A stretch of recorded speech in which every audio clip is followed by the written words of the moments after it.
গত ১৩ বছর ধরে কমিউনিটি হেলথ কেয়ার প্রোপাইটার সিএইচসিপির স্বাস্থ্যকর্মীরা একই বেতনে চাকরি করে আসছেন। বিগত সরকারের সময় চাকরির স্থায়ীকরণের আশ্বাস দেওয়া হলেও তা বাস্তবায়ন করা হয়নি। এই অবস্থায় দাবি পূরণ না হওয়া পর্যন্ত শাহবাগে আন্দোলন চালিয়ে যাওয়ার ঘোষণা দিয়েছে সিএইচসিপি স্বাস্থ্যকর্মীরা। সকাল থেকে রাজধানী শাহবাগের জাদুঘরের সামনে অবস্থান নেন। দীর্ঘ অবহেলার শিকার সিএইচসিপির বৈষম্য নিরসন ও চাকরি রাজস্বকরণের দাবিতে অবস্থান কর্মসূচি পালন করছে। সিএইচসিপিদের ২০১১ সাল থেকে চাকরিতে যোগদান করেন। তারপর থেকে আজ পর্যন্ত কোনো এগ্রিমেন্ট পাননি।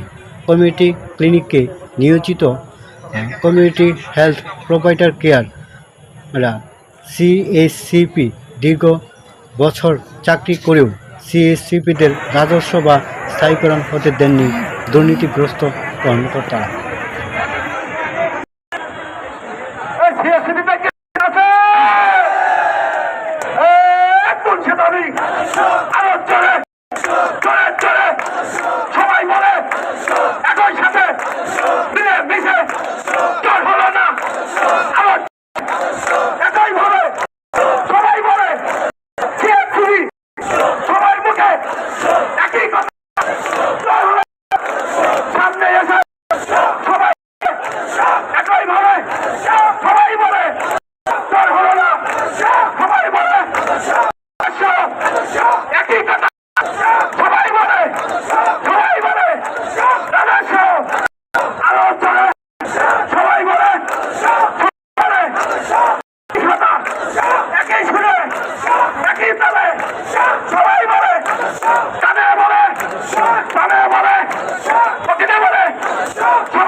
এখন আপনাদের ভিতরে আমাদের এক সহকর্মী